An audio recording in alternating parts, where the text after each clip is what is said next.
Shalom and welcome to Ne'el Reglai Jewish Ministries, where we teach the Bible from a Jewish historical, cultural, and linguistic perspective.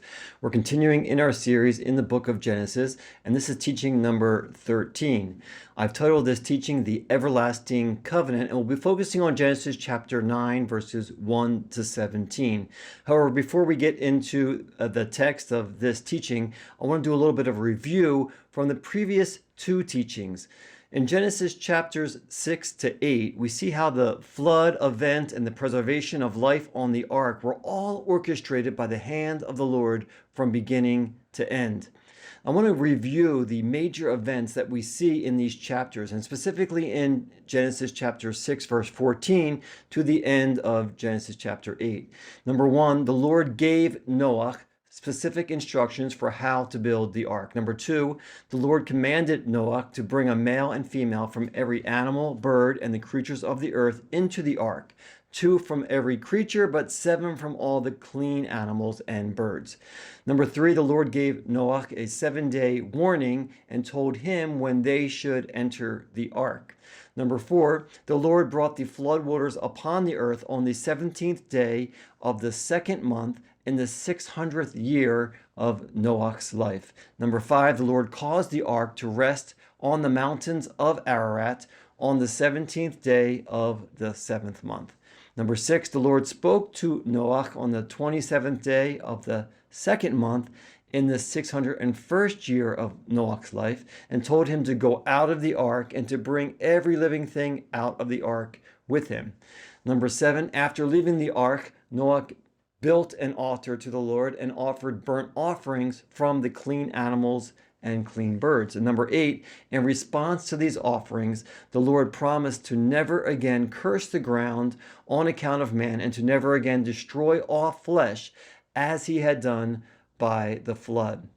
We see how God worked through Noah to preserve life on the earth. Now, I asked a question in the previous teaching which says, in what manner do we see a fulfillment of the prophecy which Lamech spoke over his son Noach in Genesis 5:29? And just to read again the words of Noach in the words of Lamech in Genesis 5:29, it says, and he called his name Noach, saying, this one will give us rest from our works and from the hardship of our hands, from the ground which the Lord has cursed. Now, as I noted in the previous teaching, we see a partial fulfillment of this prophetic word spoken over Noach when the Lord made the following promise after the flood in Genesis 8:21. He said, and I will not again curse any more the ground on the account of man, because the imagination of the heart of man is wicked from his youth. So we see a partial fulfillment of this prophecy, right, where the Lord said, I will not curse anymore the ground. Now in Genesis 9, we see a further fulfillment of this prophecy, and I have a couple of questions regarding this prophecy as we go into this teaching. Number one, where do we see a fulfillment of the first part of this prophecy regarding Lamech's words when he said, quote, this one will give us rest from our works and from the hardship of our hands? And number two, something more general with Genesis chapter 9, what changes do we see in God's relationship with man and in man's relationship to the creation after the flood? So I believe we will find reasonable answers to these questions as we go through today's teaching. Now, what is the context of Genesis 9, especially verses 1 to 17? We know it's immediately after the flood. It's really continuing from what we read in the last verses of Genesis 8, after the ark, after Noach and all of the animals came out of the ark. Noach built the altar, made offerings to the Lord responded, and we're continuing in that in Genesis 9, 1 to 17. So let's read the first 7 verses where we read this. Then God blessed Noach and his sons, and he said to them, be fruitful and multiply and fill the earth, and the fear of you and the dread of you will be upon the living creatures of the earth, upon all birds of the heavens, upon every thing which creeps on the ground, and upon all the fish of the sea. They are given into your hand. Every moving thing that lives will be food to you. just as the green plants, I have given them all to you. However, you shall not eat flesh with the blood in it, for surely I will require your blood according to your lives. From the hand of every living thing I will require it, even from the hand of man, and from every man's brother I will require the life of a man. The one who sheds the blood of man, the blood of that man will be shed. For in the image of God he made man. And as for you, be fruitful and multiply, increase on the earth and multiply on it. This is Genesis 9, 1-7. Now, the first thing we read in Genesis 9 is that God blessed Noach and his sons, as we read in verse 1. The blessing of God is the unique and powerful word that is spoken into life. Now, this is the fifth time that we see the word bless or blessing in the scriptures. I'm going to review the 5 times that we see the word bless in the book of Genesis, and which is really in the whole Bible, right? So I'm going to summarize each of these situations. In Genesis 1:22, on the 5th day of creation, God blessed the fish of the sea and the birds of the air and told them to be fruitful, to multiply, and to fill the earth. Number 2, Genesis 1:28, God blessed the man and his wife and told them to be fruitful, to multiply, to fill the earth, and to rule over all of creation. Number 3, Genesis 2:3, God blessed the 7th day and made it holy. Number 4, Genesis 5:2, we read again of God's blessing of Adam and Eve in the book of the generations of Adam. Number 5, in Genesis 9:1, which is this teaching, God blessed Noach and his sons to be fruitful, to multiply, and to fill the earth. So these are the first 5 times we see the word blessing used in the scriptures. Now, up to this point, God only blessed his creation at the start of something new, at the beginning of life, and at the commencement of a particular event. God was now emphasizing the significance of the new day, which was born after the flood had destroyed all flesh that lived on the earth. This new beginning demanded a new blessing. And that's what we see in Genesis 9:1. Now, in this blessing of Genesis 9:1, God spoke directly to Noach and his sons and reminded them of his original plan or his mandate for mankind to be fruitful, to multiply, and to fill the earth, as we read in Genesis 1:28. Now, as previously mentioned, the global flood brought the earth back to its original physical state on day 1 of creation, an earth that was completely covered with water. God gave humanity a second chance to walk with him on earth as Noach lived his life in the fear of God. God reconfirmed his original mandate to mankind to be fruitful, to multiply, and to fill the earth with his post-flood creation with Noach and his family. Now, this procreative mandate from God still remains valid until today. In verse 2, we read of a new dynamic or a new manner in which man and the creatures of the earth would relate to one another. And we read verse 2 again from Genesis 9, and it says, "And the fear of you and the dread of you will be upon the living creatures of the earth, upon all birds of the heavens, upon everything which creeps on the ground, and upon all the fish of the sea. They are given into your hand." Now, in the beginning, meaning going back to Genesis 1, God commanded Adam and Eve to rule over creation and the creatures, as we see here in Genesis 1:28. However, God now said to Noach and his sons, "The fear of you and the dread of you will be upon the living creatures of the earth," as we read in Genesis 9:2. Now, this change in wording came with a change in how man would interact with the creatures of the earth, as we read in verse 3 of Genesis 9, where God said, "Every moving thing that lives will be food to you. Just as the green plants, I have given them all to you." Now, in the beginning, God only gave the vegetation of the earth and the fruit of the trees to mankind as food to eat, as we read in Genesis 1:29-30. After the flood, God gave all the creatures of the earth as food to be eaten. Creatures of the earth would forever look with suspicion upon mankind, knowing that they could become the next meal for the humans. Now, why did God change the dietary rules for humanity after the flood? God did not provide specific reasons for expanding the food options from only vegetation and fruit to now include fish, fowl, and animal meat. However, this divine decision is in keeping with the prophecy spoken over Noach by his father Lamech, going back to Genesis 5:29, where he said, "This one will give us rest from our works and from the hardship of our hands, from the ground which the Lord has cursed." Now, in this verse, we read three specific expectations. Number one, to provide rest from work. Number two, to provide rest from the hardship of the hands. And number three, to provide rest from the ground which the Lord has cursed.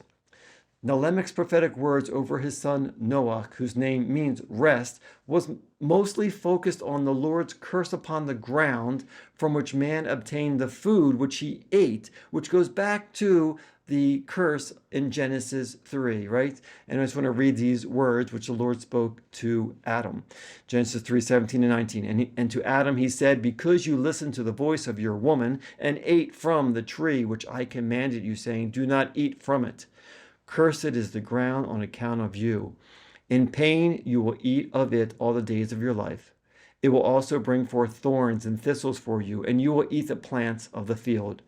By the sweat of your face will you eat bread until you return to the ground. For out of it you were taken, for you are dust, and to the dust you will return."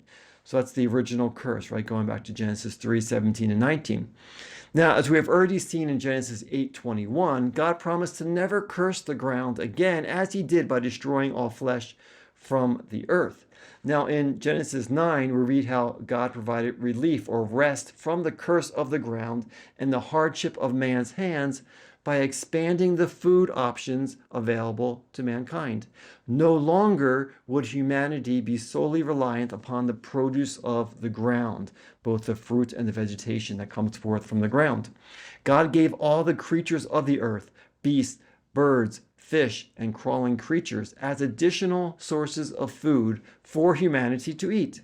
So I just want to make one clarification here. The curse of the ground bringing forth thorns and thistles, as we read in Genesis 3:17, and I think it says 19, still exists until today. However, God gave rest from the original curse of the ground by providing more food options that did not grow out of the ground, right? So instead of simply eating the vegetation which grows out of the ground and cultivating it, God also provided the fish and the animals which lived on the earth.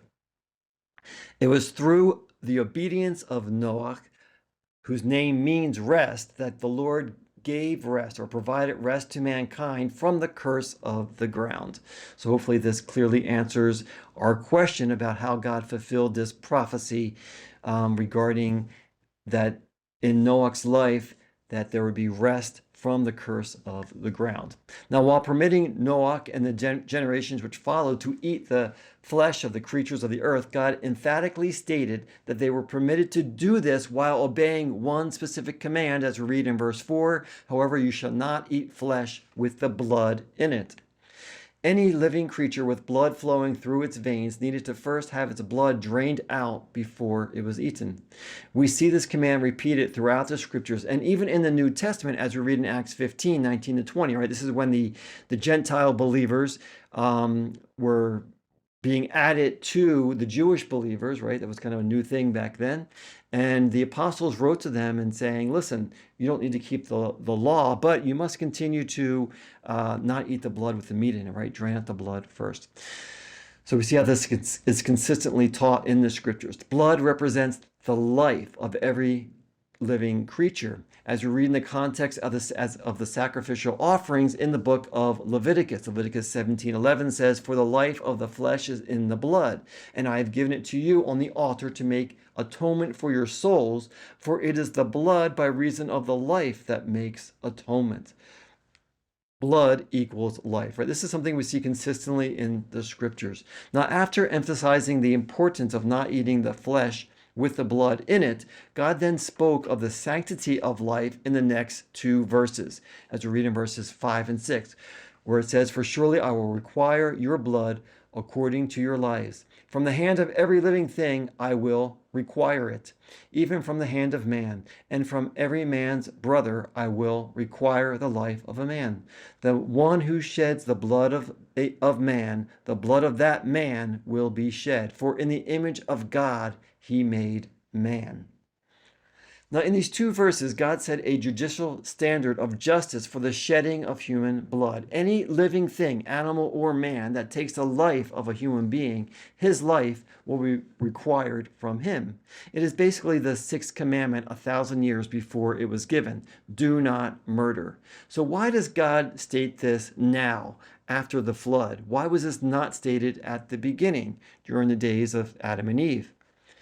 We don't know for sure, but we can assume that it was a result of the wickedness and violence of mankind in the pre-flood generations.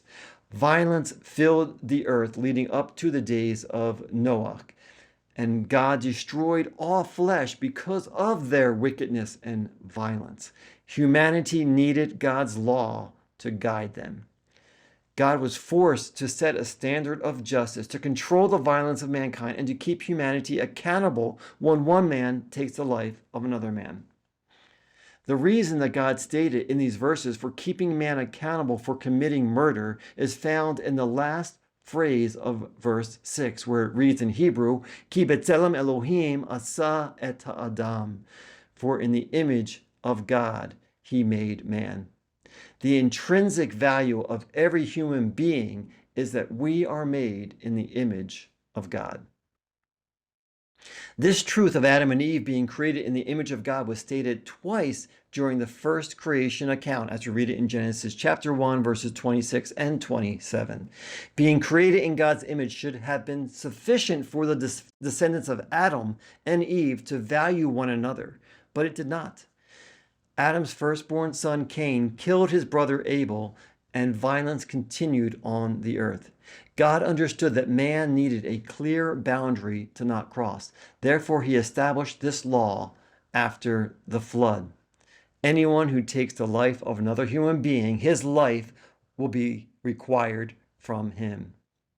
The generations of violence were sent to their death through the floodwaters that God brought upon the earth.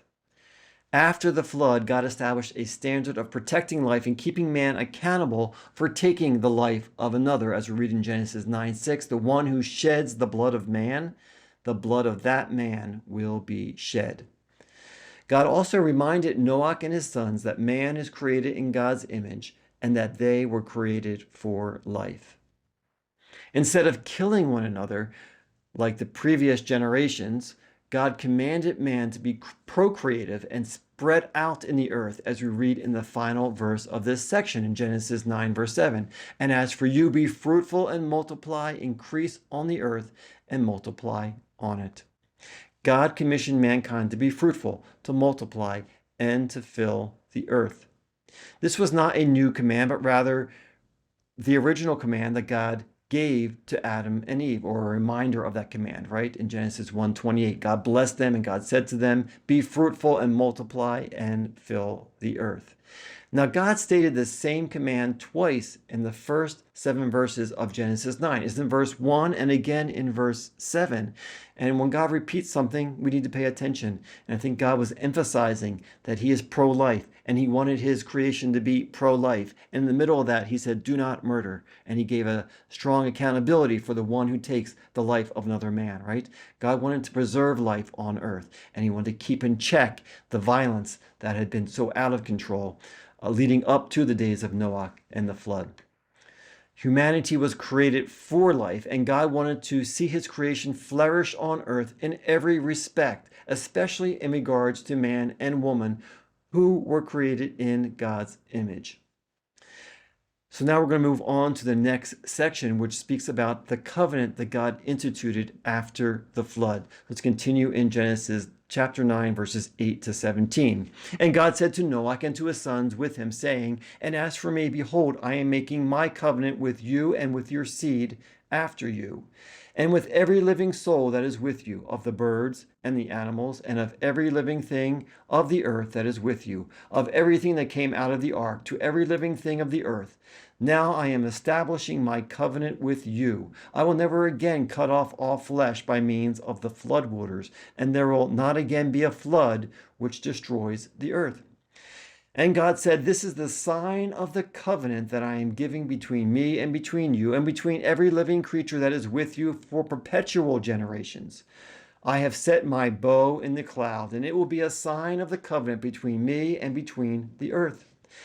And it will happen when I bring clouds upon the earth, and the bow appears in the cloud, then I will remember my covenant, which is between me and between you and between every living creature of all flesh.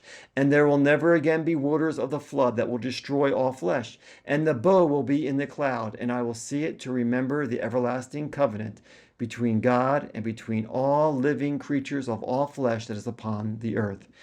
And God said to Noach, this is the sign of the covenant which I have established between me and between all flesh that is upon the earth. So this is Genesis 9, verses 8 to 17.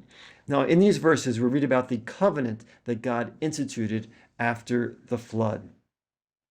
And just some questions to consider regarding the covenant in the verses we just read. Number one, how many times does the word covenant appear in these verses? Now, I highlighted the word covenant throughout the text, so hopefully you paid attention. Number two, what name did God give to this covenant? Number three, with whom did God make this covenant? Number four, how long would this covenant remain valid? Number five, what was the purpose of the covenant that God made after the flood? And number six, why did God make a sign for this covenant? So I think we'll find reasonable answers to all these questions. Now, in answer to the first question, how many times does the word covenant appear in these verses?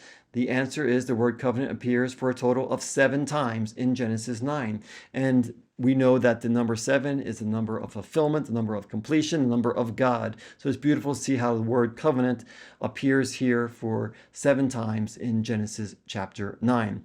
Now, the Hebrew word for covenant is brit, and it appears 284 times in the Hebrew scriptures. Sometimes it's between God and man, and many times it's between man and man, right? We see many covenants which are made in the scriptures, almost 300 times. Now, the first covenant recorded in the scriptures is here in Genesis 9. However, the first time we read the word covenant is back in Genesis 6, verse 18, where God said, but I will establish my covenant with you, and you will come into the ark, you and your sons and your wife and your sons' wives with you. God promised that he would establish his covenant with Noach before the flood. God fulfilled this promise after the flood, as you read in Genesis 9. However, God did not limit this covenant to Noach. So I asked the question, with whom did God make this covenant? God made this covenant with Noach, with his sons, and with all living flesh that was on the earth. God made this covenant with all of his creation. Now, God did not limit this covenant to Noach, his sons, and to that generation, but God said in verse 9, and as for me, behold, I'm making my covenant with you and with your seed after you. It was a covenant with Noach and with future generations, and we'll see more confirmation of this in another verse as we go forward. Now, God called this covenant Briti, meaning my covenant, 3 times in these 10 verses. And this is significant. It was a personal covenant that God instituted with his creation, as he calls it 3 times, Briti, my covenant.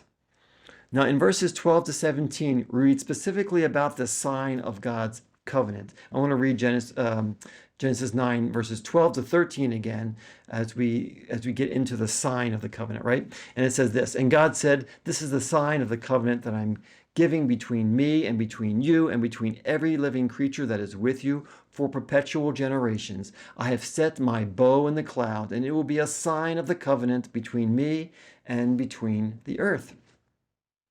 So the sign of God's covenant is the bow in the clouds of the sky. The Hebrew word for bow is keshet. And this is the first time that this word appears in the scriptures, as we see it in verse 13. Now, the word keshet is used both for the bow in the sky and for the bow as a weapon, as in a bow and arrow. And this is how we see it used throughout the Hebrew scriptures. Now, it seems that the weapon is named after the bow in the sky because of its shape. The word keshet first appears as the rainbow, right? The bow in the sky. So I'm just simply saying that it seems that the weapon, the bow of the bow and arrow, was named that because of the bow in the sky, because that's what we see first in the scriptures, right? Now, since the bow in the sky is seen during or immediately after a rain shower, we call it in English, right, a rainbow. but in the scriptures it's simply called the bow or the bow in the cloud. Now, how long did God say that the bow would continue as a sign of his covenant?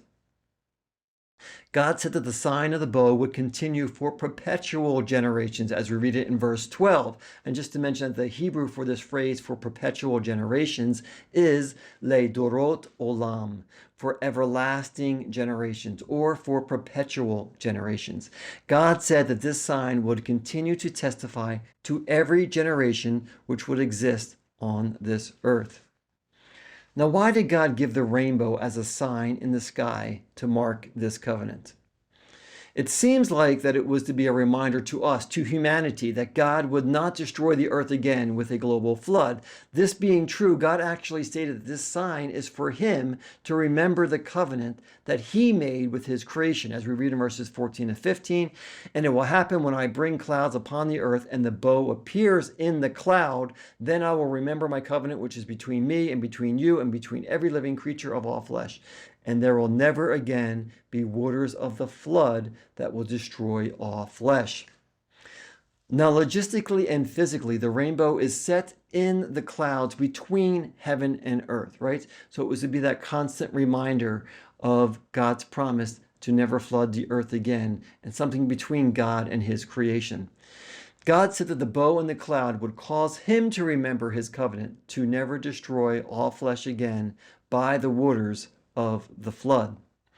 Now, the final two verses in this section are somewhat repetitive. I'm going to read verses 16 to 17 again. And just to say that we often see this in the scriptures, and I've pointed this out before, even in Genesis, chapters 1 and 2, right? We see a creation account in Genesis 1, and then we read kind of a second account in Genesis 2, which gives the story in different detail and adds more information, right? It may repeat some things, but it gives more details. That's what we're seeing here again in the final verses of this section, in verses 16 and 17, where we read, and the bow will be in the cloud, and I will see it to remember the everlasting covenant between God and between all living creatures of all flesh that is upon the earth.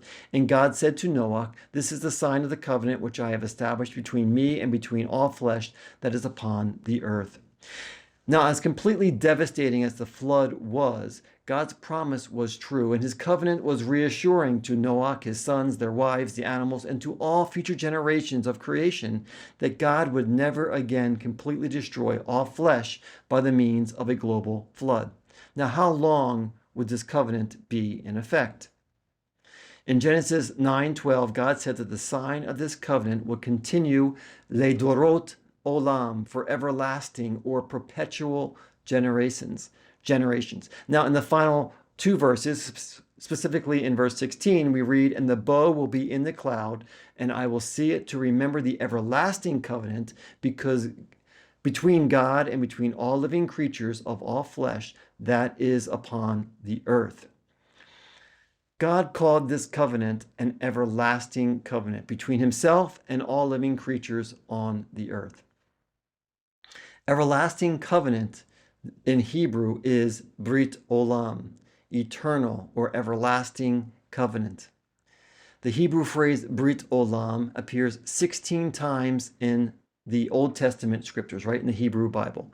Now, this phrase Brit Olam, or everlasting covenant, appears for the majority of times, 14 times, in connection to the promises of God to Abraham and Israel. And I've listed those scriptures there if you want to look at each of them, right? So that's the 14 times where it's the Brit Olam, the everlasting covenant, speaks of the covenant God made with Abraham and with Israel in one way or another. Now, the other two appearances of the 16 are the first one here in Genesis 9:16, and then once more in the book of Isaiah. And we'll see how these two references to the everlasting covenant are connected. Now, every detail of the everlasting covenant that God made with Noach, together with all of creation at that time, is just as relevant today as it was when God established it approximately 4,500 years ago. These are very general things that God spoke of back in Genesis 9, right? In addition to the creation mandate in Genesis 1, 28 to 30, we read in Genesis 9, 1 to 17, how God instructed Noach and all future generations regarding how to live life on the earth in a way that was pleasing to God, right? Number one, I'm just going to summarize these 5 principles as we see them in the scriptures. Number one, to be fruitful, to multiply, and to fill the earth. Number two, to eat of the fruit of the trees, the vegetation from the ground, and of the living creatures. Number three, to not eat flesh with the blood in it. Number four, to not take the life of another human being, right? Do not commit murder. And number five, to be accountable before God with how man lives on this earth. Accountability was part of that those principles that God laid down in Genesis 9. Now, all of creation is automatically included in this everlasting covenant whenever a living soul comes into this world. Both animals, creatures, and humans, right? We're all under this everlasting covenant. Now, it is based on Brit Olam, this everlasting covenant, that all the inhabitants of the world will be judged in the end times. Now, the only 2 times that the phrase Brit Olam is not used of Abraham or Israel, as I mentioned, is in Genesis 9, as we see it in 9:16, and in Isaiah chapter 24. Now, the scriptures tie together the everlasting covenant in the days of Noach with a prophecy that we read about in Isaiah 24, verses 5 to 6, where we read this. The earth is also polluted by its inhabitants, for they transgressed laws, violated statutes, broke the everlasting covenant. Therefore, a curse devours the earth, and those who live in it are held guilty. Therefore, the inhabitants of the earth are burned, and few men are left. The context of Isaiah 24 is God's judgment of the people of the earth in the end times. You can look at it yourself, but we clearly see how it's in the context of the end times, which has not happened yet. This is a future prophecy that's still yet to be fulfilled. Now, the Hebrew for everlasting covenant in Isaiah 24:5 is exactly the same as Genesis 9:12, referring to the everlasting covenant. I think it's supposed to be 9:16. Anyway, you can check that. Now, it's based on this everlasting covenant that God will judge the world in the end times because the people of this world have broken God's everlasting covenant. God will not judge the inhabitants of this earth again by a flood, but rather with burning fire. This prophecy in Isaiah speaks of the fire that will be part of the judgment in the end times. Just to read verse 6 again of Isaiah 24. Therefore, a curse devours the earth, and those who live in it are held guilty. Therefore, the inhabitants of the earth are burned, and few men are left. Now, in the New Testament, we consistently read about the judgment of fire, which will occur in the end times. And I've listed some of the scriptures there in Revelation 8, Revelation 17, Revelation 18, and Revelation chapter 20. If you're interested in understanding more of the details regarding the end times, and specifically with regarding how the fire is part of that judgment going into the end times and even into after the millennium, I encourage you to look at my teachings on the Nail Over Goliath website. I have a whole series on the book of Revelation from beginning to end, and you can watch them on the Nail Over Goliath website. They're also available on YouTube under the Nail Over Goliath channel. So check those out if you're interested in learning more about that. Now, getting back to our teaching, we specifically read of this coming judgment of fire in the end times in the second letter of Peter, right? So 2 Peter chapter 3, verses 3 to 13, we read this. Know this first of all, that in the last days mockers will come with their mocking, following after their own lusts, and saying, where is the promise of his coming? For ever since the fathers fell asleep, all things continue just as they were from the beginning of creation. For when they maintain this, it escapes their notice that by the word of God the heavens existed long ago, and the earth was formed out of water and by water, through which the world at that time was destroyed by being flooded with water. But by his word, the present heavens and earth are being reserved for fire, kept for the day of judgment and destruction of ungodly people. But do not let this one fact escape your notice, beloved, that with the Lord 1 day is like 1,000 years, and 1,000 years like 1 day. The Lord is not slow about his promise, as some count slowness, but is patient toward you, not willing for any to perish, but for all to come to repentance. But the day of the Lord will come like a thief, in which the heavens will pass away with a roar, and the elements will be destroyed with intense heat, and the earth and its works will be discovered. Since all these things are to be destroyed in this way, what sort of people ought you to be in holy conduct and godliness, looking for and hastening the coming of the day of God, because of which the heavens will be destroyed by burning, and the elements will melt with intense heat? But according to his promise, we are looking for new heavens and a new earth in which righteousness dwells. So again, this is 2 Peter chapter 3, verses 3 to 13.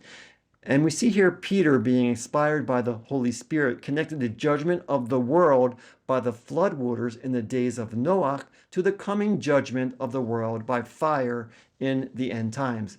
The rainbow in the clouds is a constant reminder of the faithfulness and holiness of God. God has promised to never destroy the earth again by a global flood according to the everlasting covenant. However, according to the same everlasting covenant, God will hold all humans accountable for how they live their lives on this earth. Although the inhabitants of this earth will be judged with fire according to the everlasting covenant, there is another everlasting covenant that God promised to bring about through Abraham and Israel that is fulfilled in the life of the Messiah. The everlasting covenant in the Messiah is only specifically mentioned once in the New Testament.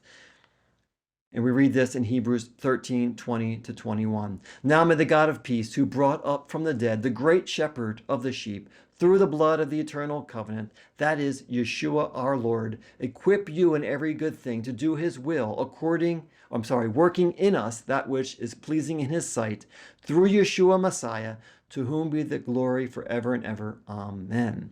Now, just to say that we see this phrase there, the eternal covenant, right? And it's basically saying the same thing as the everlasting covenant. It's the only time we see this phrase used in this way in the New Testament.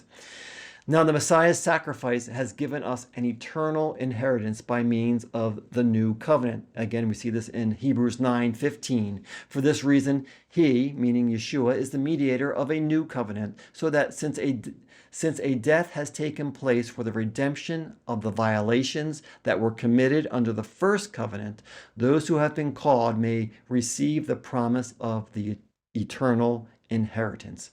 Beautiful verse as well here in Hebrews 9:15. In Noach's day, God provided rest from the curse of the ground by expanding food options and by saying that he would never curse the ground again with the global flood. Now, when the Messiah came to earth, God provided eternal rest from the curse of the ground that brought death to humanity, which was also part of that curse going back to Genesis 3, as we read in verse 19, by the sweat of your face will you eat bread until you return to the ground, for out of it were you taken, for you are dust, and to the dust you will return.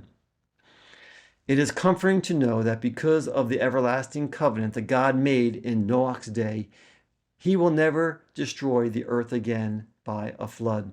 It is even more comforting to know that because of the eternal covenant that Yeshua made by his blood, we have an eternal inheritance in him, everlasting life. This is the conclusion to this teaching on Genesis 9, verses 1 to 17, the everlasting covenant. I believe we've answered all the questions in a reasonable manner. Here are some of the resources I used in my preparation for this teaching. As always, feel free to share this teaching with others. I also want to invite you to partner with us. Ner L'Arglai is a nonprofit organization, and we're totally dependent on donations from viewers like yourself.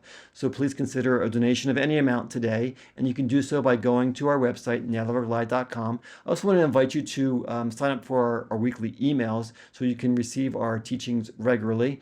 And you can do so again by going to our website, nerlarglai.com, or simply scan the QR code on your screen. And once you arrive at the website, you can either click the Give or Subscribe tabs as needed. Thank you so much. God bless you, and see you again next time.